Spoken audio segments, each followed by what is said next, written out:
bẹ́ẹ̀ ni ẹ jẹ́ ká tún máa kíra wa láàárọ̀ tòní wípé a kú ojúmọ́ adẹ̀kú ojúmọ́ mọ́ wípé ẹ káàbọ̀ sórí àkọ́tún ètò agbo eré ìdárayá níkànnì Ayọ̀jẹun tẹlifíṣàn ní apá bí láàárọ̀ tòní ẹ ti mọ̀ wípé Tolú àbákọ́ ilé náà ṣe ráwọn bíríkìlì àtàwọn lébọ̀ yẹn sí west àti haiti lásán ni wọ́n ń ṣe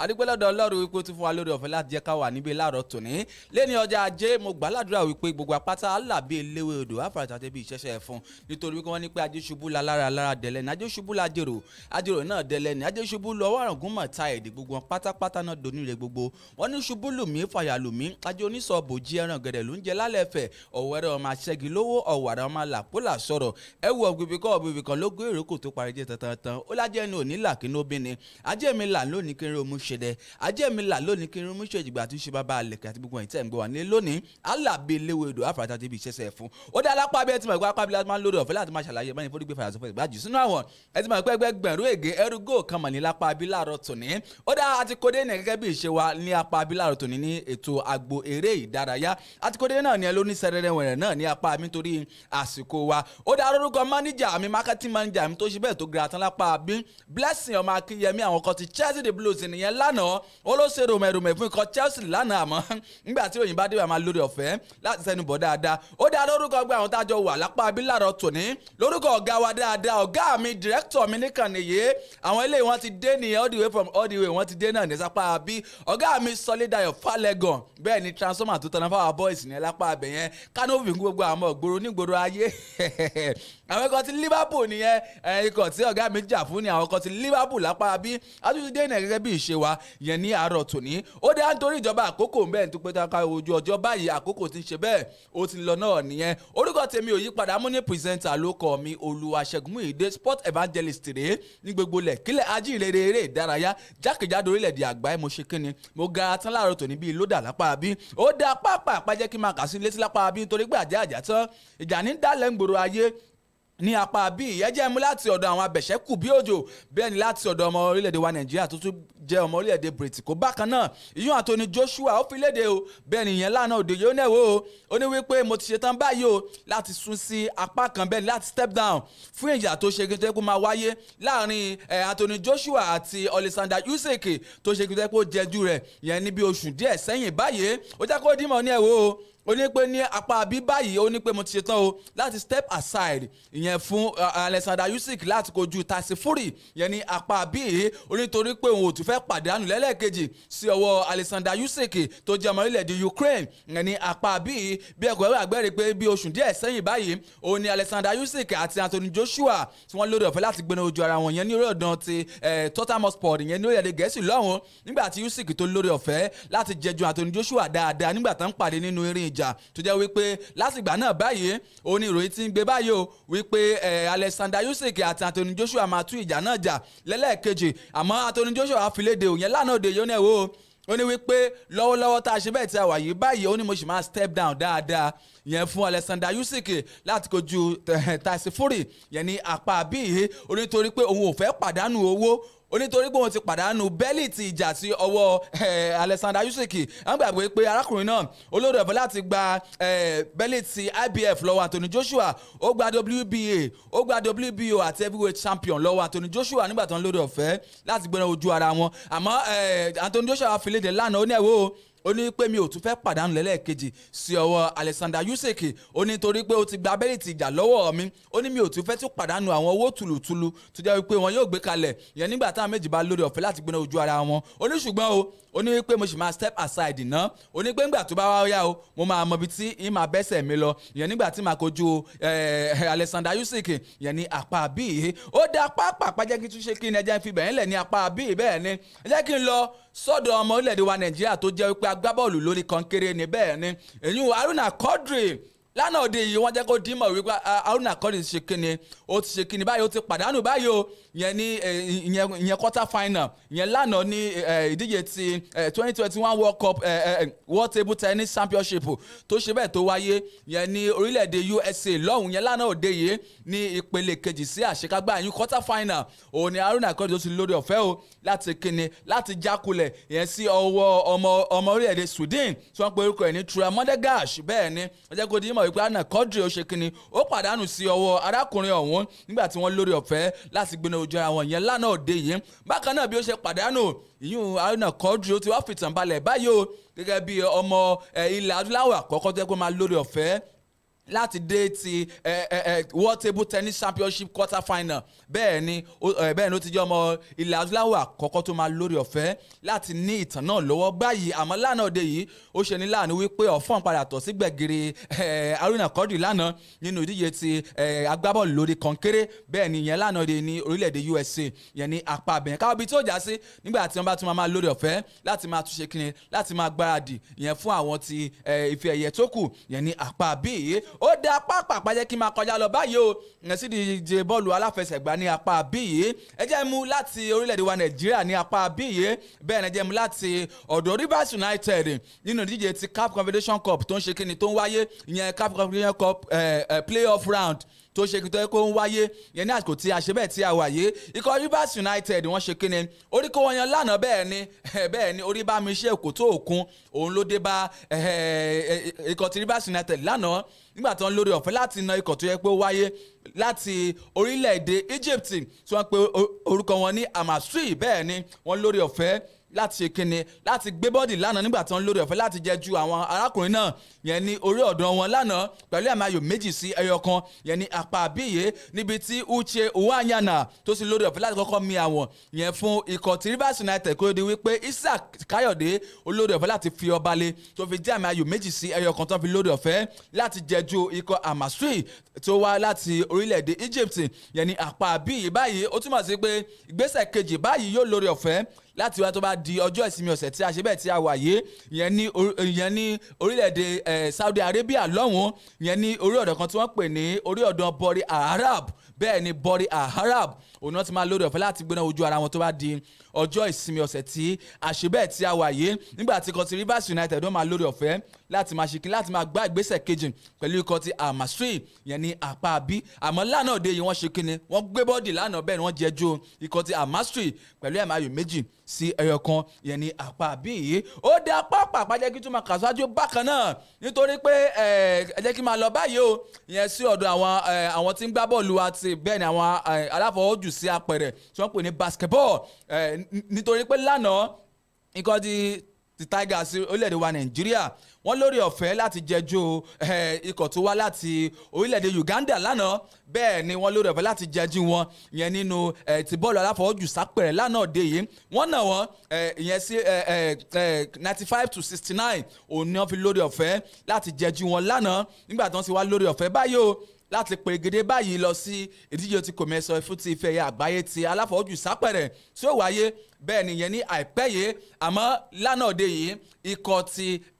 Tigers tó jẹ́ àwọn bọ́ọ̀lù aláfọwọ́jù sápẹ̀rẹ̀ fún orílẹ̀-èdè wa Nàìjíríà wọ́n ti lórí ọ̀fẹ́ láti gbé bọ́ọ̀dì ìyẹn lánàá nígbà tán kojú ikọ̀ ti orílẹ̀-èdè Uganda lánàá nígbà tán jẹjú wọn pẹ̀lú 95-69 tí wọ́n fi lórí ọ̀fẹ́ láti jẹjú wọn ní apá abẹ̀yẹn ìfẹsẹ̀wọnsẹ̀ náà ṣe bẹ́ẹ̀ wáyé ìyẹn lánàá òde ní orílẹ̀-èdè Angola lánàá nígbà tí orílẹ̀-èdè wa Nàìjíríà tí wọ́n lórí ọ̀fẹ́ báyìí o láti gbé bọ́ọ̀dì yẹn ní apá àbí ó túmọ̀ sí pé àwọn ikọ̀ ti Tiger báyìí wọ́n máa lórí ọ̀fẹ́ o láti lọ sí ìpele kejì báyìí yẹn ní apá àbí káwábí tó jà sí nígbà tí wọ́n máa kúkú lórí ọ̀fẹ́ o láti máa gbá ìgbésẹ̀ kejì pẹ̀lú ikọ̀ ti Uganda yẹn ní apá àbí yìí àmọ́ lánàá òde ikọ̀ ti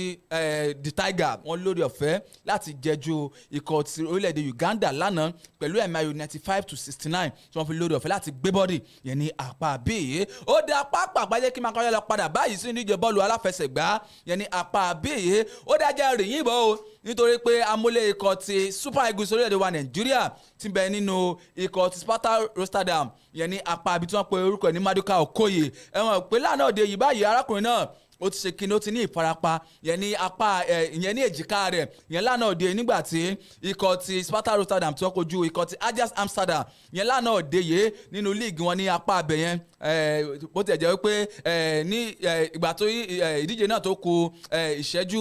bíi díẹ̀ kí wọ́n lórí ọ̀fẹ́ láti parí abala àkọ́kọ́ òun ní Maduka Okoye tó ṣe kíni tí ó ní ìfarapa yẹn ní apá àbíyé àmọ́ Maduka Okoye wá filéde yẹn láàárọ̀ tòní ó ní ẹ̀wọ́ ó ní pé ẹ̀yin ọmọ orílẹ̀-èdè wa Nàìjíríà tẹ́ jẹ́ olólùfẹ́ mi ó ní ẹ má wo wípé àbó ti tán fún mi náà nìyẹn nínú ikọ̀ Sparta Stadium tàbí mi ò ní kópa fún ife ẹ̀yẹ ti adúláwọ̀ tí ó wáyé yẹn ní oṣù tó ń ṣe bẹ́ẹ̀ tí àwọn olóòkàn yìí báyìí ó ní ẹ̀wọ́ ó ní ẹ̀yìn ọmọ orílẹ̀-èdè wa Nàìjíríà ó ní ẹsẹ̀ tí mo mọ́kànkẹ́ mẹ̀lẹ́mbẹ́ ó nítorí pé òun yóò dé padà ní ọwọ́ ọ̀tún òun yóò sì lórí ọ̀fẹ́ láti kojú àwọn ikọ̀ tó máa bá pàdé nínú ife ẹ̀yẹ ti ilẹ̀ adúláwọ̀ tí ó wáyé yẹn AFCON tí ó wáyé yẹn ní ọdún 2022 ní apá abẹ yẹn àti mọ̀bí tó jà sí ní apá bí àmọ́ Mọ́dúkà kò jẹ́ kó dì í mọ̀ wípé ẹ̀yin olólùfẹ́ mi ó ní mo fi ọwọ́ sọ̀yà wípé láìpẹ́ yìí mo máa lórí ọ̀fẹ́ láti padà ìyẹn sí orí pápá ìyẹn fún ikọ̀ ti Sparta Stadium nígbà tí wọ́n máa kojú ikọ̀ ti Al-Azma bẹ́ẹ̀ ni Al-Azma òun náà máa lórí ọ̀fẹ́ láti kojú ìyẹn tó bá di òpin ọ̀sẹ̀ tí a ṣe bẹ́ẹ̀ tí a wà yé àmọ́ Mọ́dúkà kò jẹ́ kó dì í mọ̀ wípé mo ti ṣe kíni wípé láìpẹ́ yìí pé mo máa padà dáadáa sí ọwọ́ ọ̀tún yẹn fún ikọ̀ tí Sparta Stadium yẹn ní àpá bíi ó dá pápápá nítorí ìjọba àkókò kí máa tẹ̀ kó ṣẹ̀díkúṣẹ̀ báyìí kí máa lọ sókè òkun báyìí lọ́dọ̀ àwọn àjọ̀nú òsàmọ̀sàdíyọ̀ yẹn ní àpá bíi ó dá pápápá mo balẹ̀ bàbí báyìí sínú ikọ̀ ti Manchester United ní àpá bíi ẹ̀yin kan ti Man U Cornelius ikọ̀ olójà fún lápá abẹ yẹn ṣé ikọ̀ Man U ni àbí ikọ̀ Chelsea lápá abẹ yẹn ó ní ikọ̀ Chelsea lòún jà fún kọ́lọ́ ń sànú ayé rẹ̀ ó dájẹ́ rìn yìnbọn láti apá bí nítorí pé ikọ̀ ti Manchester United báyìí mo padà lọ báyìí o sí ọ̀dọ̀ ẹni tó jẹ́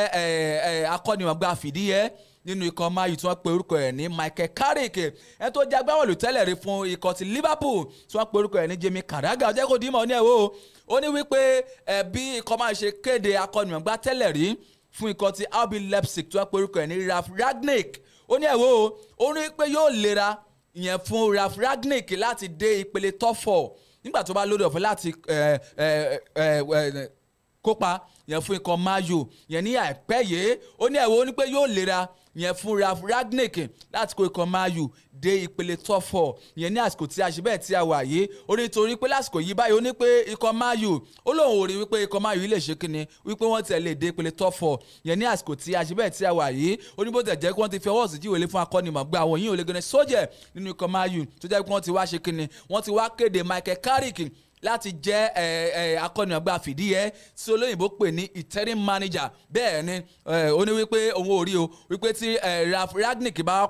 dé sínú ikọ̀ Man U lónìí sàn-sàn wípé òun ò rí pé Ralf Rangnick lè kó ikọ̀ Man U dé ìpele top 4 látàrí wípé lásìkò yẹn báyìí pé múṣemúṣe ikọ̀ Man U pé kò dá múṣemúṣe dáadáa yẹn ní àpá bíi oníṣùgbọ́n o olódàn lójú pé tí Ralf Rangnick bá dé nínú ikọ̀ Man U wípé yóò tú ikọ̀ Man U sọ bí ẹni sọgbá bẹ́ẹ̀ ni wípé yóò tú ikọ̀ Man U ṣe dáadáa oníṣùgbọ́n ó ní pé ìpele top 4 yẹn Jamie Carragher tó jẹ́ agbábọ́ọ̀lù tẹ́lẹ̀ fún ikọ̀ Liverpool olóhùn orí o wípé Ralf Rangnick lè kó ikọ̀ Man U dé ìpele top 4 yẹn ní àpá bíi nígbà tí mi àti olùyànnà náà mi bá ṣe kíni tá a bá wọlé àjọ máa lórí ọ̀fẹ́ láti máa tẹnubọ̀ dáadáa yẹn ní àpá bíi ó dá pápá kan mo ṣe ń bẹ nínú ikọ̀ Man U bákan náà nítorí pé agbábọ́ọ̀lù tẹ́lẹ̀ rí fún ikọ̀ Manchester United tí wọ́n pe orúkọ ẹ̀ ní Roy Keane ó jẹ́ kó dímọ̀ ní ẹ̀wọ́ ó ló yà mí lẹ́nu wípé Michael Carrick tó jẹ́ akọ́nìyàngbá fìdíhẹ́ nínú ikọ̀ Man U wípé ó ṣe kíni ó gbé Cristiano dos Santos Ronaldo jókòó ìyẹn sí bẹ́ǹṣì lánàá nígbà tí wọ́n lórí ọ̀fẹ́ láti kojú ikọ̀ ti Chelsea the Blues ìyẹn lánàá nínú ìdíje ti Premier League tó ṣe bẹ́ẹ̀ tí ó wáyé láàrin ikọ̀ Man U Chelsea ìyẹn lánàá òde olóyè àmìlẹ́nu o wípé Michael Carrick wípé ó gbé Cristiano Ronaldo jókòó ó ní kódà olóyè àwọn lẹ́nu ó ní pé kódà gan olótú ya àwọn olólùfẹ́ kan ti Manchester United lẹ́nu bákan náà wípé Michael Carrick ó gbé Cristiano Ronaldo jókòó nígbà tó ń lórí ọ̀fẹ́ láti kojú ikọ̀ Chelsea lánàá òde yìí ó ní eléyìí ó lè jẹ́ tó jẹ́ pé ó bá ní oníjẹ́ díẹ̀ wípé Michael Carrick ó gbé Cristiano Ronaldo jókòó lánàá òde yìí ó ní torí pé ká ní pé Ronaldo lórí ọ̀fẹ́ láti bẹ̀rẹ̀ ìfẹsẹ̀wọnsẹ̀ náà ni ó ló dáhùn lójú pé ikọ̀ Man U pé wọ́n máa lórí ọ̀fẹ́ láti gbé bọ́ọ̀dì dáadáa ju bọ́n ṣe gbé bọ́ọ̀dì tán ta ọ̀mí ayò kọ̀ọ̀kan pẹ̀lú ikọ̀ Chelsea lánàá òde yìí ó ló dáhùn lójú pé ikọ̀ Man U máa lórí ọ̀fẹ́ láti jáwé olúborí yẹn lánàá òde yìí ó ní ṣùgbọ́n ló yanilẹ́nu wípé Michael Carrick ó gbé Cristiano Ronaldo jókòó yẹn lánàá yẹn ní apá àbí èyí ó dá pápápá mo ṣe bẹ́ẹ̀ mo fi bẹ̀yẹn lẹ̀ ní apá àbí dẹ̀ ní ilé ẹja sí ló ń skẹ́skẹ́dọ̀bọ ní apá àbí nítorí pé àmì ẹ̀yẹ Ballon d'Or a ti ń pariwo rẹ̀ láti bí oṣù díẹ̀ sẹ́yìn báyìí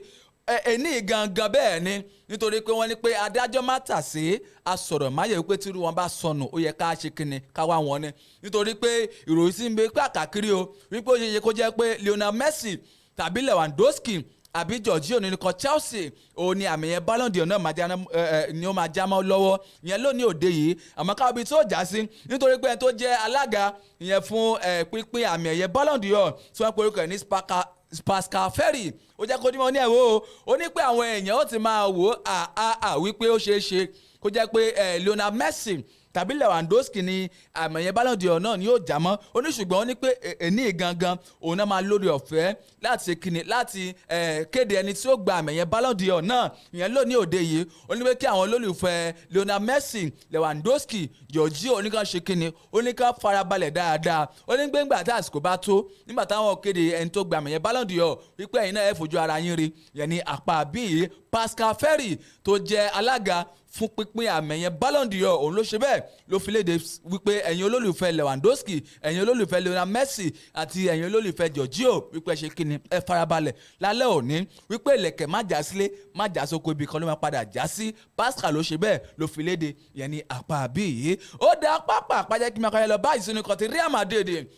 nítorí pé ikọ̀ ti Real Madrid báyìí wọ́n fi léde o ìyẹn láàárọ̀ tòní pẹ́ wo wípé àti yọwọ́ kílà ń kó wa o kúrò lára Paul Pogba o láti gbé Paul Pogba tó bá ti jẹ́ transfer window yẹn ní apá bíi wọ́n ní àwọn ti pull out bẹ́ẹ̀ ni wọ́n ní àwọn ò ṣe kíni àwọn ò ní lọ́kàn mọ́ o láti gbé Paul Pogba wá sínú ikọ̀ ti Real Madrid yẹn ní apá bíi ẹ̀ ń gbàgbé o wípé ìròyìn ti ń gbé káàkiri pé ó ṣeé ṣe kó jẹ́ pé ikọ̀ Real Madrid tàbí ikọ̀ Juventus òun ni Paul Pogba yóò lọ lórí ọ̀fẹ́ láti darapọ̀ mọ́ nígbà tí ìwé àdéhùn rẹ̀ bá tẹnubodò ní ikọ̀ ti Manchester United ní apá bí àmọ́ Real Madrid bá wọn jẹ́ kó níwọ̀n wípé lórí ọ̀rọ̀ ọmọ ọdún méjìdínlọ́gbọ̀n òun yìí 28 years old nínú ikọ̀ ti Manchester United tó jẹ́ ọmọ orílẹ̀-èdè France tó tún jẹ́ adé arin gbùngbùn tí wọ́n ń porúkọ ẹ̀ ní Paul Pogba wípé àwọn ti ṣe kíni àwọn ti yọwọ́ kí là ń kó wọn kúrò lọ́rọ̀ rẹ̀ o wípé àwọn ò ní lọ́kàn o láti gbé Paul Pogba wá sínú ikọ̀ wọn yẹn ní àsìkò tí àṣebẹ́ẹ̀ tí a wà yìí lọ́wọ́lọ́wọ́ báyìí Paul Pogba àwọn tẹ́ pé ń bẹ nínú ìfarapa báyìí tó sì ṣe tó jẹ́ pé ó ti January kí ó tó ṣe gidi kó tó padà wá sí orí ọ̀dàn yẹn fún ikọ̀ ti Manchester United ní apá àbí àmọ́ Real Madrid wọ́n tẹ́ pé wo àwọn ti gbé bọ́ọ̀dì wọn àwọn ti ṣe kíni wọ́n ti yọwọ́ kílà kó wọn kúrò ní gbé àwọn ó ṣe gbé Paul Pogba wá sínú ikọ̀ ti Real Madrid wọ́n ní pé kó làgán ní pé bó tiẹ̀ wá sínú ikọ̀ ti Real Madrid gan wọ́n ní pé Paul Pogba pé kò lè get pattern of play wọn wípé ìsọwọ́ gbá bọ́ọ̀lù wọn nínú ikọ̀ ti Real Madrid wípé yóò lera fún Paul Pogba láti ṣe kíni láti mọ́wọ́ wọn nínú ikọ̀ ti Real Madrid wọ́n ní ṣùgbọ́n àwọn ti yọwọ́ kílà kó wọn láti gbé Paul Pogba kúrò nínú ikọ̀ Man U ìyẹn ní àsìkò tí àṣìbẹ́ tí a wà yìí ó dá pápá jẹ́ ṣe kíni ẹ jẹ́ kí túmọ̀ kàṣájú lápá àbí nítorí pé láti inú ikọ̀ ti Paris Saint-Germain báyìí ẹni tó jẹ́ adé ẹ̀yìn mú wọn tí wọ́n pe orúkọ ẹ̀ ní Sergio Ramos tó jẹ́ ọmọ orílẹ̀-èdè Spain ní àsìkò tí àṣìbẹ́ tí a wà yìí ó ní ẹ̀wọ́ ó ní pé òun rí wípé akẹgbẹ́ òun nínú ikọ̀ ti PSG tí wọ́n pe orúkọ ẹ̀ ní Lionel Andrew Messi Kushitini bàbá tí ẹgbẹ́ lẹ́sẹ̀ rọ́bà ó ní pé òun rí wípé òun gan ló kójú òṣùwọ̀n tó láti gba àmì ẹ̀yẹ Ballon d'Or yẹn lónìí òde yìí nígbà tí wọ́n máa kéde ẹni tí ó ṣe kíni tí ó jáwé olúborí láti gba àmì ẹ̀yẹ Ballon d'Or yẹn ní apá bí ìyẹn ń gbàgbé wípé àwọn tí ń pín àmì ẹ̀yẹ Ballon d'Or wọ́n ti ka àwọn orúkọ bíi márùn-ún tẹ́ bó ṣe gbòógì bẹ́ẹ̀ ni nínú 30 players àwọn ẹgbẹ́ wọn ti lórí ọ̀fẹ́ láti kéde àmọ́ márùn nínú wọn òun náà máa lórí ọ̀fẹ́ tó yẹ pé ìkan nínú wọn náà máa lórí ọ̀fẹ́ láti mú nínú márùn ọ̀hún nínú àwọn tán kéde báyìí òun láti rí Lionel Messi Lewandowski N'Golo Kante Jorginho àti Karim Benzema nínú ikọ̀ ti Real Madrid àmọ́ ká wo ibi tí ó já sí ìyẹn lónìí àmọ́ Sergio Ramos ó ní ẹ̀wò wípé Messi gan ló kójú òṣùwọ̀n tó ó lóun ló káàtó tó láti gba àmì ẹ̀yẹ Ballon d'Or yẹn ní àsìkò tí a ṣe bẹ́ẹ̀ tí a wà yìí ó ní torí pé tá a bá sọ nípa ẹni tó yẹ láti gba àmì ẹ̀yẹ Ballon d'Or ó ní pé Lionel Messi ló kójú òṣùwọ̀n tó láti gbà nítorí pé ó gba Copa America yẹn fún orílẹ̀-èdè bàbá rẹ̀ yín orílẹ̀-èdè Argentina yẹn ní apá àbíyé ó ní pé fún ìdí eléyìí ó lóun gan ló káàtó tó láti gba àmì yẹn Ballon d'Or yẹn ní apá àbíyé ó dé apá mo gbé bọ́ọ̀dì mi báyìí mo lọ sọ́dọ̀ akọ́nàgbà ikọ̀ ti Chelsea the Blues wọ́n pe orúkọ ìdí Thomas Tuchel ó jẹ́ kó dín mọ̀ lẹ́yìn ìfẹsẹ̀wọnsẹ̀ wọn lánàá láàrin ikọ̀ Chelsea àti ikọ̀ ti Manchester United ó fi léde o ó ní pé ẹ̀wọ̀ wípé òun kí ikọ̀ Man U wípé òun kí wọn kú iṣẹ́ o wípé torí pé wọ́n lórí ọ̀fẹ́ láti dá bẹ̀bẹ̀ lára lánàá yàtọ̀ sí bẹ́ẹ̀ bẹ́ẹ̀ nígbà tí wọ́n lórí ọ̀fẹ́ láti kojú kọ Chelsea lánàá yẹn ní orí ọ̀dọ̀ Stamford Bridge lánàá yẹn ní apá abẹ̀ yẹn ó ní òun ti ẹ̀ kí àwọn ikọ̀ Man U yẹn ní apá ẹ̀yìn wọn torí pé táwọn sọ̀rọ̀ nípa Lindelof Bissaka Alex Telles bákan náà Eric Bailly àti bẹ́ẹ̀ bẹ́ẹ̀ lọ ó ní pé apá ẹ̀yìn wọn ó ló ṣe dáadáa lánàá nígbà tí kọ Chelsea náà kojú wọn lánàá òde yìí ó ní bákan náà olóhùn tún kí ikọ̀ Chelsea náà pé wípé òun tún ṣe sàrákàtà wọn náà o wípé àwọn náà ṣe gudugudu méje òun yàyà mẹ́fà lánàá nígbà tí wọ́n kojú ikọ̀ ti Man U lánàá òde yìí nínú ìdíje ti Premier League tó wáyé tó sì yẹ wípé àmàyù kọ̀ọ̀kan náà lórí ọ̀fẹ́ láti ta lánàá nínú ìfẹsẹ̀wọnsẹ̀ náà ó ní bó tẹ̀ jẹ́ pé Jadon Sancho olórí ọ̀fẹ́ láti mi àwọn yẹn fún ikọ̀ Manchester United kó di wípé Jorginho náà lórí ọ̀fẹ́ láti gba omi ń gba sí ọ tí olóyìnbó pè ní penalty tó gbà wọlé fún ikọ̀ Chelsea lánàá oníṣùgbọ́n ó ní pé inú òun dùn sí ìfẹsẹ̀wọnsẹ̀ náà nítorí pé ìfẹsẹ̀wọnsẹ̀ náà wípé ẹran kẹran egun sì kan egun lánàá òde yìí láàrin ikọ̀ Chelsea àti ikọ̀ ti Manchester United ó lóun kí ikọ̀ méjèèjì o wípé wọ́n kú akitiyan o yẹn ní apá abẹ yẹn ó dá pápá jẹ́ kí Mikel Báyìí sínú ikọ̀ ti Manchester United padà nítorí pé ẹni tó jẹ́ interim manager tí wọ́n pe orúkọ ẹ̀ ní Michael Carrick ó jẹ́ kó dímọ̀ ní ẹ̀wọ́ ó ní pé bí ikọ̀ Man U bí wọ́n ṣe lórí ọ̀fẹ́ láti ta ọ̀mì ayò kọ̀ọ̀kan pẹ̀lú ikọ̀ Chelsea lánàá ó ní kò sẹ̀yìn akọ́nimọ̀gbá tuntun tí ó jẹ́ pé ti múra sílẹ̀ báyìí láti tẹ́wọ́ gbàṣẹ́ nínú ikọ̀ Man U ìyún Ralf Rangnick olóhùn gangan ló fún òun ní òjé yẹn bẹ́ẹ̀ ni wípé òun ló fún òun ní ọwọ́ yẹn o láti pinnu pé àwọn agbábọ́ọ̀lù báyìí ni kò tò sórí ọ̀dọ̀ àwọn agbábọ́ọ̀lù báyìí ni kò ṣe kíni kò fi sílẹ̀ yẹn sí orí bẹ́ǹchì yẹn lánàá òde yìí ó lóun ló fún ó ní Ralf Rangnick òun ló fún òun ní ọpọlọ náà o láti lo àwọn agbábọ́ọ̀lù tí òun kà sí orí ọ̀dọ̀ lánàá nígbà tí wọ́n kojú ikọ̀ Chelsea ó ní torí rẹ̀ báyìí ó wípé òun ṣe kíni òun ṣe túwálè yẹn fúnra Rangnick yẹn ní apá abẹ̀yẹn fún ọgbọ́n ìmọ̀ àti òye tó ṣe kíni tó fóun lánàá láti ta ọ̀mì ayò kọ̀ọ̀kan pẹ̀lú ikọ̀ Chelsea yẹn ní àná òde yìí ọgbà bẹ́ẹ̀ ni ẹni tó jẹ́ agbábọ́ọ̀lù tẹ́lẹ̀ fún ikọ̀ Man U tó jẹ́ balógun tí wọ́n pe orúkọ ẹ̀ ní Gary Neville òun náà jẹ́ kó dímọ̀ ní ẹ̀wọ́ wípé òun kí Ralf Rangnick kú iṣẹ́ o látàrí ìmọ̀ tó ṣe kíni tí ó fẹ́ sórí Michael Carrick láti ta ọ̀mì ayò kọ̀ọ̀kan pẹ̀lú ikọ̀ Chelsea yẹn lánàá òde yìí yẹn ní apá àbí èyí ó dá pápá kí tó di pé màá gbé ẹni táwọn ọmọ yànnà rẹ̀ wọlé ẹ̀jẹ̀ ń jáde ní apá àbí o nítorí pé ikọ̀ Chelsea tó jẹ́ adi àárín gbùngbùn mú wọn tí wọ́n pe orúkọ ẹ̀ ní Mason Mount ó ní ẹ̀wọ́ ó ní ikọ̀ Chelsea ó lóun sì rí wọn wípé wọ́n máa gba ife ẹ̀yẹ Premier League ní sáà tí a ṣe bẹ́ẹ̀ tí a wà yé nígbà tí àwọn oníròyìn wa ń bi léèrè pé lánàá pé kí ló dé tó fi jẹ́ wípé àmì ẹ̀yẹ Premier League nìkan ló sọ wípé ikọ̀ Chelsea máa gbà ní sáà yìí wípé àmì ẹ̀yẹ Champions League ńkọ́ ife ẹ̀yẹ Champions League ńkọ́ wípé ṣé ikọ̀ Chelsea ò lè gbà á ni ó ní pé òun ò ní pé ikọ̀ Chelsea ò lè gbà á o ó ní ṣùgbọ́n ó ní pé ní sáà tó lọ ikọ̀ Chelsea ti gba àmì ẹ̀yẹ Champions League wípé ní sáà yìí báyìí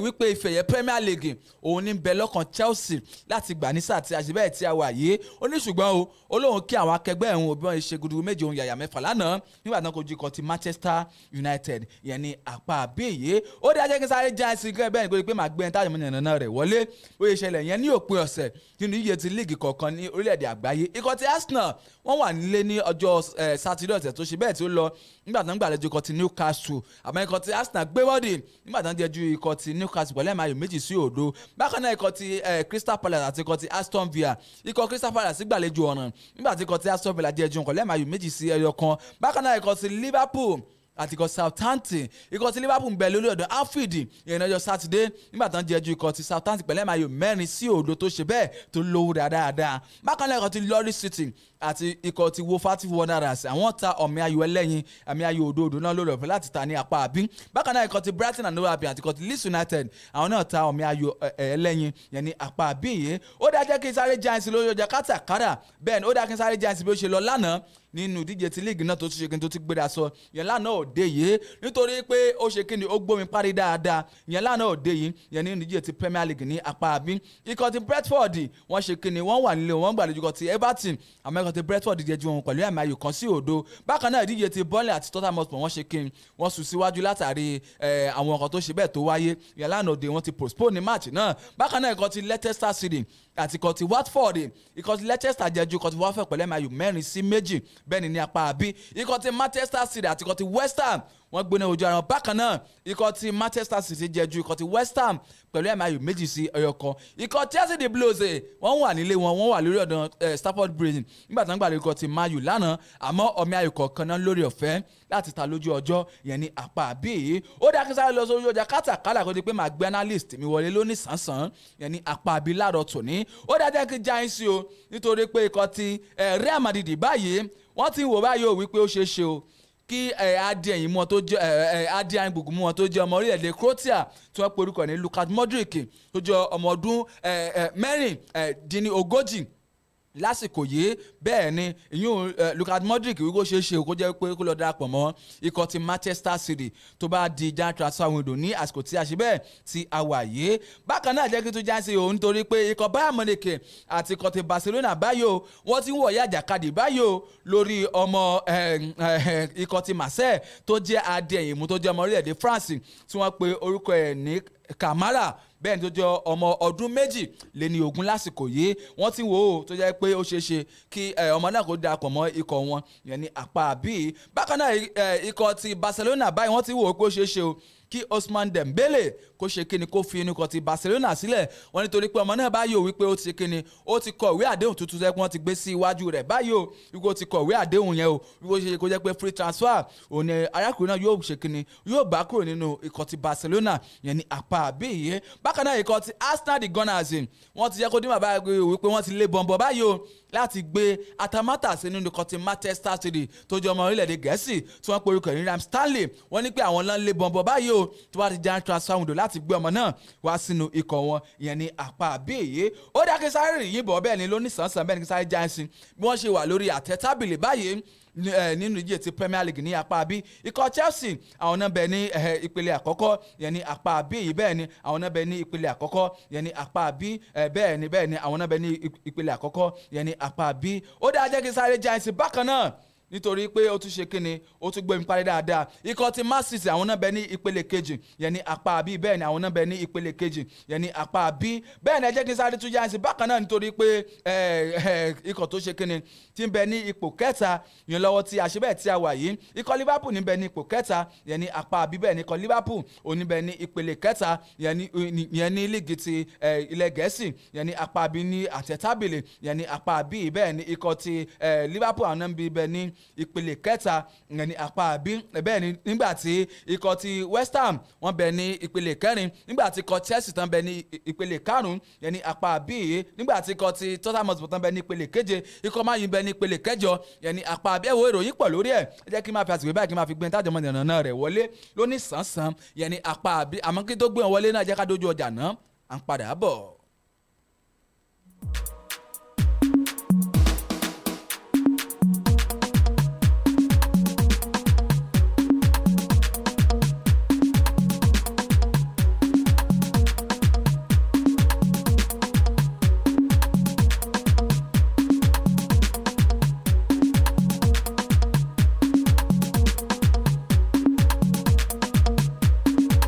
Kérésì dé ọdún tí a bí Jésù Kristi olùgbàlà aráyé hallelujah. Kérésì dé ọdún olówó, Kérésì dé ọdún ọlọ́mọ, Kérésì dé ọdún ayọ̀ àti àlàáfíà tí a bí Jésù Kristi olùgbàlà aráyé. Èyí ni ilé-iṣẹ́ tẹlifíṣàn wa Ayogen Television ní ìtàkùn ayélujára tí ó ta gbòǹgbò mọ́lẹ̀ sílùú Oǹdó fi ń pe gbogbo ẹ̀yin ẹlẹ́gbẹ́jẹgbẹ́ oníṣòwò, ẹ̀yin onílé ìjọsìn pẹ̀lú ẹ̀yin onílé ìwé láti wá jẹ́ alábàápín nínú àǹfààní ẹ̀dínwó tí ilé-iṣẹ́ wa gbé kalẹ̀ fún ọdún Kérésì yìí fún ìpolówó ọjà Christmas Carol, Carnival àti pàápàá jùlọ fún ẹ̀yin ọmọ kéékèèké láti lè wá wo bàbá Kérésì ọdún 2021 yìí pẹ̀lú owó tí ò ṣẹ́ni lé egun ẹ̀yìn. Fún ìpolówó ẹ pè Adéògo sórí 08061378705 tàbí kẹ́ ẹ pè Blessing sórí 08081526742 tàbí kẹ́ ẹ pè Ṣẹ́gun 081089930 tàbí kẹ́ ẹ máa bọ̀ tààràtà sí ilé-iṣẹ́ wa ní number 157 Brigadier Adémúlẹ̀gùn Road ní ìdojúkojú State and Bros Grammar School ní Ondo City ní Ondo State bí. Ẹ̀dínwó ìpolówó ọjà yìí yóò sì bẹ̀rẹ̀ láti ọjọ́ kìíní oṣù kọkànlá ọdún 2021 yẹn túmọ̀ sí 1st of November tí yóò sì parí lọ́jọ́ kẹtàlélógún oṣù kejìlá ọdún 2021 èyàn 23rd of December 2021. A sì gbà á ládùúrà wí bí ọdún ti ń lọ sópin èé kò ní dè wá lẹ́rù lọ. Ẹ jẹ́ kí a ṣe jẹ́jẹ́, ire lójú owó ń rí, ire ni kí ojú wa máa rí o. Happy Christmas and New Year in advance.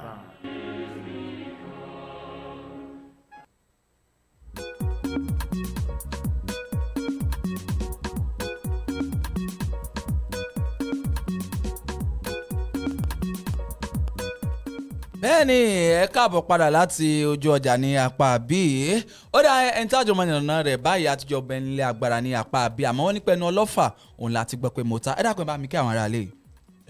A kí gbogbo ẹ̀yin ará lé pé ẹ kú ojúmọ́ ma akínyìn káàbọ̀ sí orí ètò agbo eré ìdárayá bẹ́ẹ̀ni láti ìkànnì Ayọ̀jẹ́n TV bẹ́ẹ̀ni Ondo ẹ fi kalẹ̀ sí kẹ́mọ́ bá wa kalẹ̀. ṣe ní dárúkọ yín fáwọn aráàlú ni. orúkọ tèmi ni Ọlárẹ̀wájú Ezekiel. ó dáa Ọlárẹ̀wájú Ezekiel náà lẹ́sìn lórí ọ̀fẹ́ láti gbóhùn rẹ̀ bẹ́ẹ̀ ni ó kú kí a máa ṣe kíni báyìí ká máa tẹnu bọ̀ báyìí nítorí pé àti lọ àti dé yẹn ní apá bí yìí ó wá kú kí a jọ máa yànnàná rẹ̀ yẹn ní apá bí yìí. ó dáa ọ̀gbẹ́ni Ọlárẹ̀wájú Ezekiel jẹ́ ká kọ́ tẹnu bọ̀rọ̀ yìí ná bẹ́ẹ̀ ni nínú yìí ti ká kọ́ mu láti àmì ẹ̀yẹ Ballon d'Or ká kọ́ mu ná kó di pa máa lórí ọ̀fẹ́ láti máa kà síwájú. ó dáa lé ní báyìí bẹ́ẹ̀ ni wọ́n ti kéde rẹ̀ wípé èní gangan náà máa lórí ọ̀fẹ́ láti kéde ẹni tó gba àmì ẹ̀yẹ Ballon d'Or àmọ́ láàrin àwọn agbábọ́ọ̀lù bíi 5 tó jẹ́ wípé àwọn gan náà sọ pé ó ṣì ń lé bọ̀m̀bọ̀ báyìí Lionel Messi, Lewandowski, Kante nínú ikọ̀ Chelsea, bákan náà Jorginho nínú ikọ̀ Chelsea àti Karim Benzema. Ronaldo gan wọ́n ní pé orúkọ rẹ̀ náà wọ́n ti yọ orúkọ rẹ̀ ní apá abẹ yẹn. Àmọ́ láàrin àwọn agbábọ́ọ̀lù bíi 5 yìí tálẹ̀ ẹ̀yìn rí wípé ó lè gba àmì ẹ̀yẹ Ballon d'Or náà ní àsìkò tí a ṣe bẹ́ẹ̀ tí a wà yìí. Tí a bá wo gbogbo àwọn agbábọ́ọ̀lù 5 tí UEFA là kalẹ̀ fún àmì ẹ̀yẹ Ballon d'Or yìí gbogbo wọn ló deserve àti gba àmì ẹ̀yẹ yìí. Tábà wò kan tí wọ́n ipa tí wọ́n kó fún orílẹ̀-èdè àti ikọ̀ tán jà fún ní ilẹ̀ Europe a rí i pé gbogbo wọn ló deserve àti gba àmì ẹ̀yẹ ọ̀hún bẹ́ẹ̀ ni. ṣùgbọ́n èèyàn kan wá tayọ jù ní ìwòye tèmi èyí tí a mọ̀ sí arákùnrin ìyẹn Robert Lewandowski nínú ikọ̀ ti Bayern Munich. tí a bá wò presently nísìnyí òun ni ayé scorer Champions League bẹ́ẹ̀ ni arákùnrin yìí sì gba ìdíje Bundesliga bẹ́ẹ̀ ni fún ikọ̀ Bayern Munich àtàwọn àti Champions League gan ó gbà fún wọn bẹ́ẹ̀ ni. no àwọn kọ́ ló gba Champions League last ní sáà tó lọ tí ilé mi sọ. pé Ballon d'Or ti eléyìí based on nǹkan tó ṣẹlẹ̀ last year lọ́wọ́ fún wọn ní award yìí tí a bá wò tó bá yẹ pé lórí achievement ni personal achievement èmi á sọ wípé Jorginho ni ẹni tí àmì ẹ̀yẹ yìí tó tọ́ sí torí arákùnrin yìí gba ẹ̀yẹ Champions League fún ikọ̀ Chelsea gba UEFA Super Cup fún ikọ̀ Chelsea ó sì tún gba UEFA Player of the Year ó tún gba Euro fún orílẹ̀-èdè bàbá rẹ̀ Italy. ṣùgbọ́n àmì ẹ̀yẹ yìí gbogbo alamọ̀ yìí pé vote is based on. bẹ́ẹ̀ni wọ́n máa dìbò ní ìbò náà fi ń ṣe kí n tó bá yẹ pé based on achievement èmi á sọ wípé Jorginho ni bọ̀ eléyìí ń sìn pẹ̀lú ìbò tó wà lẹ́yìn based on personal interest. èyí wù mí èyí ò wò ní ọ̀rọ̀ kan tó wà lẹ́yìn ṣùgbọ́n tẹ́ bá ní kèmí wò ó Robert Lewandowski ní àmì ẹ̀yẹ yìí tó ṣe ṣùgbọ́n tẹ́ bá ní ká fi ṣe ọ̀rọ̀ vote bí láì pé interest náà wọ̀nyẹn ní Lionel Messi àyè pé Copa America tó tún gbà fún ikọ̀ Argentina tí wọ́n wá sì mọ̀ pé ó jẹ́ ife ẹ̀kan tó yẹ pé tó ṣe gbòógì arákùnrin tí ń gbìyànjú láti gbà fún orílẹ̀-èdè Argentina lọ́pọ̀ ọdún tí Ọlọ́run sì fún lóore ọ̀fẹ́ láti gba àmì ẹ̀yẹ yìí fún orílẹ̀-èdè lọ́dún tó kọjá èmi á tún rí i pé ilé ìyá tún jẹ́ kan tá a ran arákùnrin lọ́wọ́ láti gba àmì ẹ̀yẹ ṣùgbọ́n tá a bá ṣe ní ká wo gbogbo nǹkan tí gbogbo wọn ṣe àwọn tó ṣe àzẹ wọn tán nominate àwọn 5 yìí gbogbo tán yìí places ní èmi rí i pé Robert Lewandowski ṣe ni the only outstanding player wà láàrin wọn tó deserve àti gba award. kódà gan ẹni tó tẹ̀ jẹ́ akẹgbẹ́ rẹ̀ nínú ikọ̀ ti Bayern Munich tí wọ́n pe orúkọ ẹ̀ ní Lucas ìyẹn Müller dẹ́kun dímọ̀ ní pé Lewandowski gan ló kójú òṣùwọ̀n tó láti gba àmì yẹn Ballon d'Or bákan náà nínú ikọ̀ ti PSG bákan náà Sergio Ramos náà jẹ́ kó dímọ̀ wípé Messi gan ló káàtó tó láti gba àmì yẹn Ballon d'Or àmọ́ káwọn ibi tó jà sí nítorí pé gẹ́gẹ́ bí ìròyìn báyìí wọ́n jẹ́ kó dímọ̀ pé tó bá di aago 7:30 àṣálẹ́ òní tó jẹ́ ti àkókò ti wa ní orílẹ̀-èdè wa Nàìjíríà ń bí wípé ìgbà yẹn gan-an máa lórí ọ̀fẹ́ láti bẹ̀rẹ̀ bí wọ́n ṣe máa yànnàná rẹ̀ bí wọ́n ṣe máa lórí ọ̀fẹ́ láti kéde ẹni tó gba àmì yẹn Ballon d'Or yẹn ní àsìkò tí a ṣe bẹ́ẹ̀ sí àwà yìí wọ́n á túmọ̀ sí pé gbogbo ẹ̀yin tẹ́ bá fẹ́ lórí ọ̀fẹ́ láti wò dáadáa lórí ìtàkùn ayélujára yín tó bá di 7:30 lálẹ́ òní tó jẹ́ ti orílẹ̀-èdè wa Nàìjíríà ẹ lọ síbẹ̀ kẹlẹ lórí ọ̀fẹ́ láti fọ́lọ̀ wọn yẹn ní apá abẹ yẹn. ó dá ọ̀gbẹ́ni Ezekiel ẹ jẹ́ ká tún mú láti apá bí bẹ́ẹ̀ ni nínú ìfẹsẹ̀wọnsẹ̀ tó ṣe bẹ́ẹ̀ tó wáyé lánàá nítorí pé òun gangan ni talk of the town báyìí bẹ́ẹ̀ ni òun gangan náà sọ káàkiri báyìí nígboro ayé. ó dá jẹ́ ká mú láti ọ̀dọ̀ ẹni tó jẹ́ akọ́nimọ̀gbá fún ikọ̀ Chelsea the Blues tí wọ́n kó ikọ̀ ẹni Thomas Tuchel lẹ́yìn ìfẹsẹ̀wọnsẹ̀ náà lánàá ó gbóríyìn fún ikọ̀ Manchester United bákan náà ó gbóríyìn fún ikọ̀ Chelsea wípé wọ́n lórí ọ̀fẹ́ láti gúdúgúdú méje òun yàyà mẹ́fà lánàá nígbà tí wọ́n lórí ọ̀fẹ́ láti kojú ara wọn ó ní ṣùgbọ́n ó ní pé òun gbé fún ikọ̀ Man U jù ní pé pàápàá jùlọ ní apá ẹ̀yìn ikọ̀ ti Manchester United ẹ dákun lójú ìwòye ti nítorí pé bí ọ̀sẹ̀ díẹ̀ sẹ́yìn òní Thomas Tuchel ti lóde ọ̀fẹ́ láti fi léde wípé àjẹkù ìyá nìkan Man U máa jẹ yẹn ní ọwọ́ ikọ̀ Chelsea àmọ́ wá ṣe láàánú wípé lánàá dé yìí Man U kọ̀ọ̀kan náà lóde ọ̀fẹ́ láti ta ẹ dákun lójú ìwòye ti yín sà ǹjẹ́ ẹ rí wípé ọ̀rọ̀ tí Thomas Tuchel sọ yìí ǹjẹ́ pé ọ̀rọ̀ tí ó yẹ láti sọ nìyẹn gẹ́gẹ́ bí akọ́nimọ̀ọ́gbá lójú ìwòye tí ń bò lẹ́ ṣe rí sí. mo gbóríyìn fún akọ́nimọ̀ọ́gbá ikọ̀ Chelsea yẹn Thomas Tuchel bẹ́ẹ̀ ni. Tí a bá wo ọ̀rọ̀ tí ó sọ yìí ó jẹ́ ọ̀rọ̀ ìwúrí and ó tún jẹ́ ọ̀rọ̀ tó yẹ pé ó respect ó pọ́n ikọ̀ Man U lé ó pọ́n ikọ̀ yìí lé torí tí a bá wo láwọn ọ̀sẹ̀ méjì mẹ́ta sẹ́yìn bẹ́ẹ̀ ni sà táwọn bí ikọ̀ Man U ṣe gbá àwọn ìdíje kọ̀ọ̀kan bẹ́ẹ̀ ni kò sẹ́ni tó lè sọ wípé ikọ̀ yìí máa ta omi pẹ̀lú ikọ̀ Chelsea sọ́gbà tó wá jẹ́ nǹkan tó wá padà hápù pé wọ́n padà ta omi bẹ́ẹ̀ ni sà ó jẹ́ nǹkan tó yẹ pé ó yani lẹ́nu tó yẹ tí gbogbo àrẹ̀ mọ̀ pé lọ́wọ́ tí ikọ̀ Man U lọ́wọ́ tí Man U wà yìí wọ́n ní akọ́nimọ̀ọ́gbá kan nísànsán bẹ́ẹ̀ ni pé interim coach ìyẹn Michael Carrick bẹ́ẹ̀ ni a sì rí pé ní jẹ́ ẹnìkan tí ò tí ì ní rí bẹ́ẹ̀ ni kò ní experience kan so èmi rí ọ̀rọ̀ tí Thomas Tuchel sọ bí ọ̀rọ̀ tó dáa pé kò tiẹ̀ underrate àwọn opponent despite fati gbogbo nǹkan tí mú im pass through pé ó pọ́n wọn ló sì fún wọn ní ọ̀rọ̀ ìwúrí tí a bá wo ìdíje yìí lánàá gbogbo wa la rí pé ikọ̀ Man U gbìyànjú bẹ́ẹ̀ ni pàápàá jùlọ ká gbóríyìn fún arákùnrin Eric Bailly bẹ́ẹ̀ ni tó já di ẹ̀yìn mú fún ikọ̀ Man U gbogbo ọjọ́ tí arákùnrin bá ti wà lórí pápá fún ikọ̀ Man U ó máa ń gbìyànjú gbogbo agbára rẹ̀ pé kí ikọ̀ yìí kó lè jáwé borí níbi tí mo ti wo ìdíje yìí lánàá ọ̀kan sọ̀rọ̀ pé tó bá yẹ pé arákùnrin ló wà lẹ́yìn Maguire àwọn èèyàn sọ bẹ́ẹ̀ lóòótọ́ ní Sporters èmi náà ti lórí ọ̀fẹ́ láti wò ó kí ikọ̀ Chelsea ti mi àwọn láti abala àkọ́kọ́ bẹ́ẹ̀ ni so èmi gbóríyìn fún arákùnrin òun àti Lindelof Bissaka tó fi máa lẹ Stelles náà ní apá òsì gbogbo àná gbìyànjú náà ṣe bí ọmọ akínlánà. ó dáa lórí ìdíje ti Manchester United ọ̀hún ẹ jẹ́ ká tún mú láti apá bẹ́ẹ̀ nítorí pé onírúurú ìròyìn òní ti ń jáde láti àná látàrí bí ìfẹsẹ̀wọnsẹ̀ náà bó ṣe parí sí ọmọ ayò kọ̀ọ̀kan yẹn ní apá àbí àmọ́ Roy Keane tó jẹ́ agbábọ́ọ̀lù tẹ́lẹ̀ fún ikọ̀ Man U ó fi léde ó ní pé kò yẹ kí Mike Carrick kó gbé Ronaldo sí bẹ́ǹchì lánàá ó ní pé ó yẹ kó gbé Ronaldo kí ó bẹ̀rẹ̀ ìfẹsẹ̀wọnsẹ̀ náà ó ní torí pé látàrí wípé Ronaldo bẹ̀rẹ̀ ìfẹsẹ̀wọnsẹ̀ náà òun ló jẹ́ kí ó já sí ọmọ ayò kọ̀ọ̀kan fún wọn níwájú ikọ̀ Chelsea ẹ dákun lójú ìwòye tí ǹjẹ́ rí wípé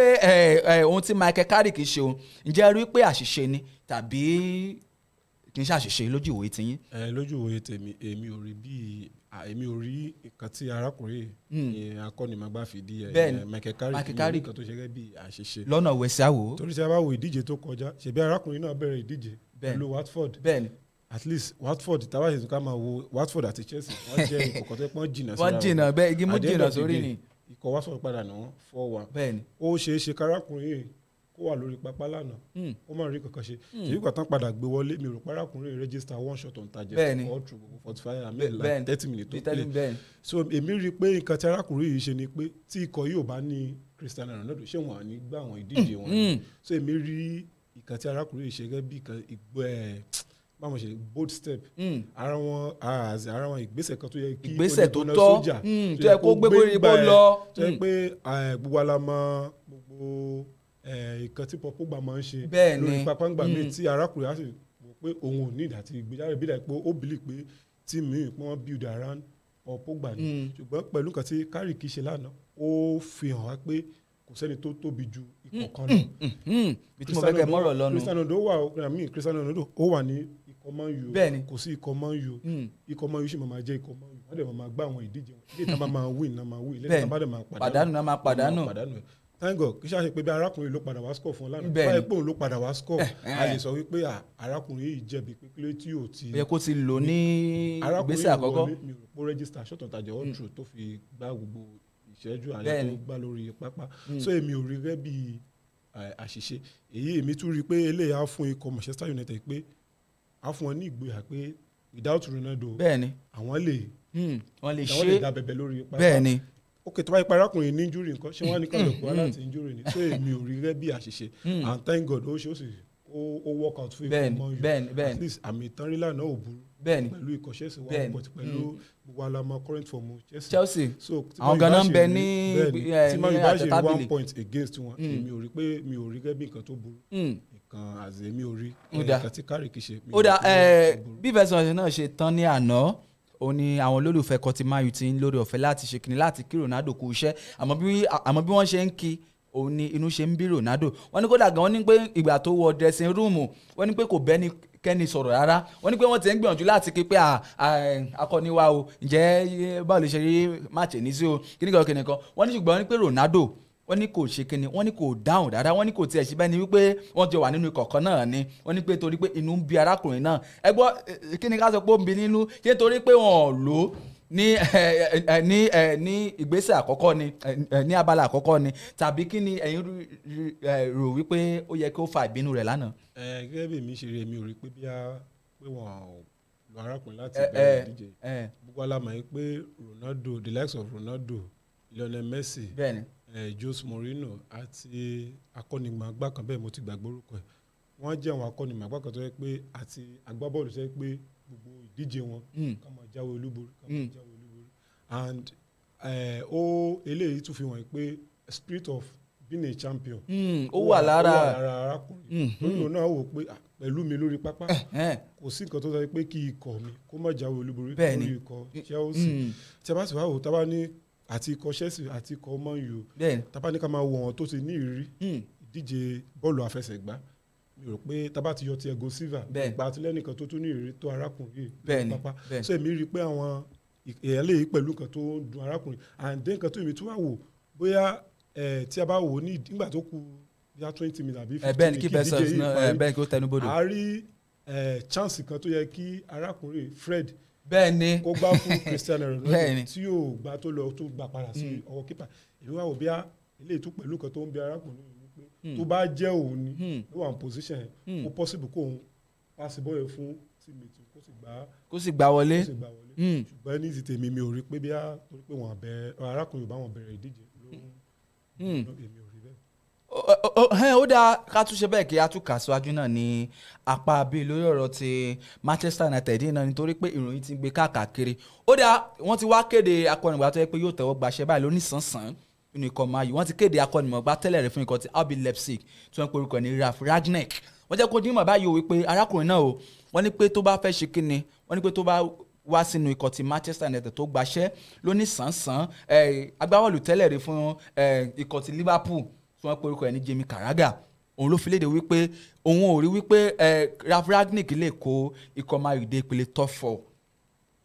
tàbá ti ń sọ̀rọ̀ nípa àwọn akọ́nìgbà tó yẹ pé àwọn ilé wọn ní ìrírí dáadáa nínú ìdíje bọ́ọ̀lù aláfẹsẹ̀gbá Ralf Rangnick jẹ́ ọ̀kan lára wọn nítorí pé tàbá ń sọ̀rọ̀ nípa akọ́nìgbà tó yẹ pé wọ́n ti ti ara rẹ̀ dìde òun láti rí Thomas Tuchel nínú ikọ̀ Chelsea bákan náà akọ́nìgbà ikọ̀ ti Liverpool yẹn Jurgen Klopp lára àwọn ọmọ rẹ̀ tó ṣe kinní tó yẹ pé wọ́n sàbù ní abẹ́ rẹ̀ gẹ́gẹ́ bí agbábọ́ọ̀lù tó tún kọ́ṣẹ́ ní ọ̀ndà rẹ̀ ni ó ní ṣùgbọ́n ó lóun ò rí wípé Ralf Rangnick lè kó ikọ̀ Man U dé ìpele top 4 ẹ dákun lójú ìwòye tí yín sà ǹjẹ́ ẹ rí wípé ọ̀rọ̀ tí Jamie Carragher sọ yìí ǹjẹ́ ẹ rí wípé ó mẹ́nu ẹ̀ lọ́dọ̀ tí yín bó lẹ ṣe rí sí. èmi ò gba ọ̀rọ̀ yìí mo sì tún gbà lẹ́gbẹ̀ẹ́ kan. ó di àṣàwò. tẹ́lẹ̀ tí a bá wo arákùnrin Ralf Rangnick yìí bẹ́ẹ̀ni nígbà tó wà ní ikọ̀ RB Leipzig bẹ́ẹ̀ni wà lá mọ ipa ribi tó kó takuntakun tó kó fún ikọ̀ yìí bẹ́ẹ̀ni pattern of play bẹ́ẹ̀ni kick and follow with tiki-taka. bẹ́ẹ̀ni tiki-taka ni bẹ́ẹ̀ni. ṣùgbọ́n ìṣòro kan tí mo wá rí i pé arákùnrin á ní ni pé ìjẹ́ arákùnrin yìí lè jẹ́ ikọ̀ Manchester United ìjẹ́ wọ́n máa adapt sí pattern of play arákùnrin ibi tí mo fẹ́ kẹ́ ẹ tún fọ́rọ̀ lọ́dún ìjẹ́ set of player tó wà Man U ìjẹ́ wọ́n jẹ́ player tó yẹ pé wọ́n lè gba tiki-taka pattern of play tí a bá wò láti bẹ̀rẹ̀ ikọ̀ Man U jẹ́ ikọ̀ kan tó yẹ pé wọ́n ń gbá bọ́ọ̀lù wọn láti àárín bẹ́ẹ̀ ni wọ́n máa ń fẹ́ ẹgbẹ́ lẹ́gbẹ̀gbẹ̀ náà ti máa ń gbá bọ́ọ̀lù. tí Man U bá tẹ̀ ní gbogbo nǹkan wọ́n máa ní wings yẹn wọ́n lè má ní defender wọ́n lè má ní keeper ṣùgbọ́n wings yẹn ń jẹ wọ́n yà so èmi wá rí i pé Ralf Rangnick dẹ̀ lélẹ̀ jẹ́ akọ́nìmọ̀ ẹgbẹ́ pé ó believe in tiki-taka play tí a bá wo Tuchel náà ó believe ní kick and follow tiki-taka. bẹ́ẹ̀ so ìṣòro kan tí èmi máa rí pé arákùnrin máa ní ikọ̀ Manchester United ni jẹ́ ikọ̀ yìí máa adapt máa part-time jẹ́ set of player tó wà ń bẹ̀ ṣé máa adapt máa. bó ṣe ń gbá bọ́ọ̀lù ìṣọwọ́ gbá bọ́ọ̀lù rẹ̀. so èmi rí pé nǹkan tó lè jẹ́ ìṣòro fún pé kò lè succeed ní orílẹ̀-èdè ilẹ̀ Gẹ̀ẹ́sì kò sí nǹkan tó ń jẹ́ bẹ́ẹ̀ ṣèbí Jurgen Klopp wá láti ikọ̀ orílẹ̀-èdè Germany ó sì wá sí ikọ̀ bẹ́ẹ̀ni wá sí orílẹ̀-èdè England pẹ̀lú Liverpool ó ti gba ife ẹ̀yẹ the same thing náà Thomas Tuchel náà so kò sẹ́ni tí ó lè succeed jolly ti ni pé tí material tó bá wà nílẹ̀ bá ti máa favour kò sí nǹkan tó di lọ́wọ́ pé kó má succeed ní ikọ̀ Manchester United. ọ̀rọ̀ rèé ó dáa ẹ jẹ́ ká tún mu ọ̀rọ̀ ọkọ̀ Man U náà la ṣì wà lóòótọ́ nítorí pé lẹ́yìn ìfẹsẹ̀wọnsẹ̀ náà lánàá onírúurú ìròyìn náà la tún gbọ́ wípé àsìkò yìí gan ló yẹ kí ikọ̀ Man U kan ṣe kíni kan ta Maguire kúrò nínú ikọ̀ náà wọ́n nítorí pé ó pẹ̀lú àwọn tó ń ba ikọ̀ náà jẹ́ ẹ̀wọ̀n gbàgbé pé kò sí lórí ọ̀fẹ́ láti wà lórí ọ̀dàn lánàá ikọ̀ Man U sì ṣe bẹbẹ lára ní apá ẹ̀yìn náà lánàá àmọ́ lójú ìwòye tí ń jẹ́ rí wípé ó yẹ kí ikọ̀ Man U kan máa ṣe kíni kan máa gbé Harry Maguire jòkó fún Eric Bailly nínú ikọ̀ Man U lójú ìwòye tí ń sà. ó yẹ ṣùgbọ́n kò lè ṣeé ṣe. lọ́nà wo. tá a bá wo ó rà pé ó ti pé ìdíje méjì àbí mẹ́ta mo ka kíní kan lánàá right up kan gbogbo ìgbà tó ti pí Bailly àti Lindelof papọ̀ láti tó ti ń play gbogbo àmì ayò tó ti concede ó jẹ́ àmì ayò 7 láti ìgbà tó dẹ̀ ti ń pí Lindelof àti Maguire papọ̀ bí wọ́n á lè ka àmì ayò tó ti wọlé lọ́wọ́ ikọ̀ ó ta lẹ́nu fún ikọ̀ Man U. ṣùgbọ́n nǹkan tí ìdí tí mo lọ pé kò lè ṣeé ṣe ni pé arákùnrin ó ní the most expensive defender. bẹ́ẹ̀ni 80 million euros mi ò lè gbàgbé láti ní kọ Leicester City. bẹ́ẹ̀ni ìyẹn jẹ́ factor kan láti wá wo arákùnrin yìí tún ni bí a kì í sọ pé balógun bẹ́ẹ̀ni tàbí kẹta fún orílẹ̀-èdè England tí ó sì ṣeé ṣe gbogbo ara mọ̀ pé tó bá ti di ọ̀rọ̀ ọmọ onílùú bẹ́ẹ̀ni England òun fi ọ̀rọ̀ wọn fi ọmọ wọn ṣeré bẹ́ẹ̀ni. so èmi rí i pé kò ṣeé ṣe fún ikọ̀ Manchester United àti gbé arákùnrin jókòó fún Eric Bailly tó tún jẹ́ ọmọ adúláwọ̀ ní tiẹ̀ tí kì í ṣe ọmọ Europe lọ́hùn. bó ṣe ń lọ ní ikọ̀ Manchester United pé ikọ̀ yìí jẹ́ ikọ̀ kan tí ò fi taratara gba ti ọmọ adúláwọ̀ nítorí mo rántí ọ̀dọ̀ Jude Gallo ńgbà náà. so tí a bá wò bẹ́ẹ̀ èmi ò rí pé ó lè ṣeé ṣe ṣùgbọ́n èmi bá rò pé kí ikọ̀ Manchester United kí wọ́n pí Lindelof àti Eric Bailly Maguire àti Eric Bailly ṣùgbọ́n gbogbo àtọ́ ti pí ọ papọ̀ náà gbogbo ara mi pé ó dàbí pé ìdíje kan náà ti pí àwọn bíi méjì mẹ́ta against Liverpool mi ò lè gbàgbé. so gbogbo wọn á rí i pé pẹ́ẹ́rì àwọn méjèèjì ò bẹ́ẹ̀ bákan náà against Leicester City náà mo rántí bẹ́ẹ̀ ni. so èmi rí i pé kò lè ṣeé ṣe ṣùgbọ́n èmi á kà ní pé kí akọ́nimọ̀ọ́gbá tó ń bọ̀ kó ṣiṣẹ́ lórí Maguire kó build the confidence ẹ̀ torí tá bá wo bí arákùnrin ṣe ń play lánàá bẹ́ẹ̀ ni sà ìbéèlè á rí i pé ó fara sí bọ́ọ̀lù bẹ́ẹ̀ ni ó play pẹ̀lú ìbàlẹ̀ ọkàn bẹ́ẹ̀ ni ọkàn rẹ̀ balẹ̀ bẹ́ẹ̀ ni gbogbo ó láwọn bọ́ọ̀ kan tó yẹ pé ó yẹ kó gbá sọnù ṣùgbọ́n àwò pé ọmọ akẹgbẹ́ mi lè ó yá jẹ́ páàsì fún tó bá jẹ́ ru Maguire bí Maguire ni agbádànù ni. so èmi á rọ akọ́nimọ̀ọ́gbá tó bọ̀ kó ṣiṣẹ́ lórí Maguire ṣùgbọ́n pé wọ́n gbé Harry Maguire jòkó fún Eric Bailly factor méjì ni ò ní jẹ́ kó jẹ́ owó tán fi rà àtọmọ orílẹ̀-èdè Gẹ̀ẹ́sì tó tún jẹ́ ó dáa ẹ jẹ́ kí n tún já ṣe bákan náà nítorí pé ìfẹsẹ̀wọnsẹ̀ tó wáyé láàrin ikọ̀ Man U àti ikọ̀ Chelsea lánàá Jadon Sancho olórí ọ̀fẹ́ láti mi àwọn yẹn fún ikọ̀ ti Manchester United bẹ́ẹ̀ ni ó ti wá di agbábọ́ọ̀lù kẹta tó jẹ́ pé ó jẹ́ agbábọ́ọ̀lù bẹ́ẹ̀ tó jẹ́ ọ̀jẹ̀ wẹ́wẹ́ nínú ikọ̀ Man U tó máa lórí ọ̀fẹ́ láti mi àwọn yẹn ní orí ọ̀dàn ti Stamford Bridge láti gbà tí ìdíje ti English Premier League ti ṣe bẹ́ẹ̀ tó ti bẹ̀rẹ̀ nítorí pé àwọn tó lórí ọ̀fẹ́ láti ní ìtàn náà lọ́wọ́ nígbà náà lọ́hùn Paul Scholes ni bẹ́ẹ̀ ni ní ọdún 1995 nígbà náà bákan náà Phil Neville ní ọdún 1998 àwọn ni agbábọ́ọ̀lù méjì tó yẹ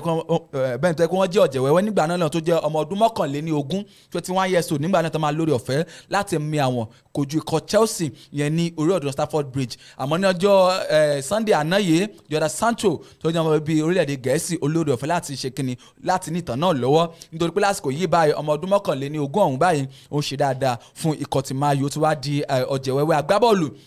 ìkẹta nínú ikọ̀ Manchester United tó máa lórí ọ̀fẹ́ láti mi àwọn yẹn ní orí ọ̀dàn ti Stamford Bridge yẹn ní apá àbí ó dá ká fi eléyìí ká fi kó ńlẹ̀ ká máa fi ṣe lọ ní apá àbí yìí olùyànnà náà mi ó dá ikọ̀ Chelsea báyìí ẹni tó jẹ́ adi ẹ̀yìn mú wọn tó jẹ́ wọn bíbí orílẹ̀-èdè Gẹ̀ẹ́sì tí wọ́n porúkọ ní Mason Mount ó jẹ́ kó dímọ̀ ní pé òun rí wípé ikọ̀ Man U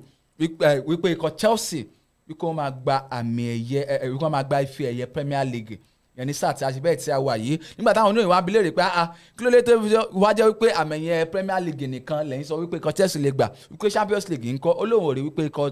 Chelsea wípé wọ́n lè gba Champions League nítorí pé wọ́n ti gbà ní sáà tó lọ oníṣùgbọ́n báyìí oní ní sáà yìí báyìí ó ní pé ife ẹ̀yẹ Premier League ní ń bẹ lọ́kàn Chelsea ó lóun sì rí wípé ikọ̀ Chelsea wípé wọ́n máa gba ife ẹ̀yẹ náà ẹ dákun lójú ìwé tí ń jẹ́ rí ọ̀rọ̀ tí Masimon ti sọ wípé ikọ̀ Chelsea lè gba ife ẹ̀yẹ Premier League ká máa fi ṣe lọ. Kò sí nǹkan tí yóò ṣeé ṣe ní jíjẹ bọ́ọ̀lù aláfẹsẹ̀gbá bẹ́ẹ̀ ni àgbèrè ìdárayá ṣùgbọ́n èmi á rọ ikọ̀ Chelsea pé kí wọ́n máa mú gbogbo ìdíje wọn tó kù ní ìdíje Premier League gẹ́gẹ́ bíi pé wọ́n ń gbá Champions League torí tí a bá wò ó sí àmì bíi àmì kan ló wà láàrin àwọn àti Liverpool ikọ̀ Man City àti bíi Liverpool bíi àmì méjì ló ń bẹ láàrin wọn àti Liverpool bẹ́ẹ̀ ni àmì kan sì wà láàrin wọn àti ikọ̀ Man City gbogbo aláṣẹ pé ikọ̀ Man City jẹ́ ikọ̀ kọtẹ́ pé tán bá ti wà lórí àga tábìlì tán ti wà lórí àga ó máa ń ṣòro fọ́dà tì máa ti wá outbeat wọn ní tọ́pù so èmi á rọ ikọ̀ Chelsea kán mú wo ìdíje wọn tó kù bí ìpàǹgbà fọ́ìnà tán bá ti ń ṣe léyìí kò sí nǹkan tó ní pé kíkọ̀ Chelsea má gba ìdíje ti Premier League ṣùgbọ́n tí ikọ̀ Chelsea bá mú ìdíje wọn tán mú lọ́kùnkúndùn jẹ mú ìdíje Manchester United àná mi ò rí pé ó lè ṣeé ṣe o ìyẹn fún ikọ̀ Chelsea bẹ́ẹ̀ ni kò lè ṣeé ṣe àti kan ó dáa kí a máa fi lè ṣe lọ ẹ dákun ọ̀gbẹ́ni Ezekiel bá mi dágbé fún ara rẹ pé ó tún di ọjọ́ Wednesday pẹ̀lú àṣọba mi Lédùmarè ní apá ọ̀dọ̀ tí yín o. a tún máa pàdé ní ọjọ́ mi ọjọ́ rẹ̀ orúkọ tèmi ni Ọlárẹ̀wájú Ezekiel. bẹ́ẹ̀ ni òun náà lẹ ti gbọ́ lẹ́nu olùyànnà eré ìdárayá mi ní apá bíi yún ọ̀gbẹ́ni Ọláréwájú Ezekiel kọ́ ló ń ṣàánú wa ní apá bíi àwọn ẹ̀kọ́ táwọn jà fún yẹn ní apá abẹ yẹn ó dá lórúkọ gbé àwọn tájọ mẹ́tẹ̀ wá sí ti gbọ́n lórúkọ mánéjà mi ti ń gbé òkè tí ń gbélé lápá bíi akọlùdúmọ̀ ọwọ́ rẹ̀ ọ̀gá mi dáadáa ìyún Blessing ọmọ Akínyẹmí nìyẹn àwọn kan ti Chelsea the Blues ní apá abẹ yẹn bákan náà ọ̀gá mi dáadáa director mi ọlọ́run ọ̀gá mi ìtumọ̀ yàrá àwọn kan ti Liverpool nìyẹn ìyún Solidayo Falegan transformer tó tọ́ná fáwọn boys ní lápá bíi canopy fún gbogbo àwọn ọmọ ògbóró ní apá bí ọ̀gá mi mo kí ẹ lápá abẹ yẹn ayé òní padà tà mí ẹ ní apá abẹ yẹn lórúkọ Cornelius bákan náà mo kí ẹ lápá abẹ ọmọ sí wẹ́ẹ̀sì yìí náà iṣẹ́ àwọn wò mí kọ́ ló ń sànú ayé wa lápá abẹ yẹn nọ́mbà tí mi lẹ́yìn ètò 08108995330 08108995330 nọ́mbà tó já sọ́dọ̀ tèmi ní fún kóńtà yà fẹ́ bá mi sọ lẹ́yìn ètò yìí ó dárúkọ tèmi ò yí padà amúní pírẹsẹ̀ntà ló kọ́ mi Olúwaṣẹ́gun Múyìdé sport evangelist rèé ní gbogbo lẹ́kílẹ̀ ajínrere eré ìdárayá àti lọ àti dé ẹni orí yọ òdìlé kápẹ́rẹ́ ìpàgọ́ tó bá di ọjọ́ Wednesday ó dàbọ̀.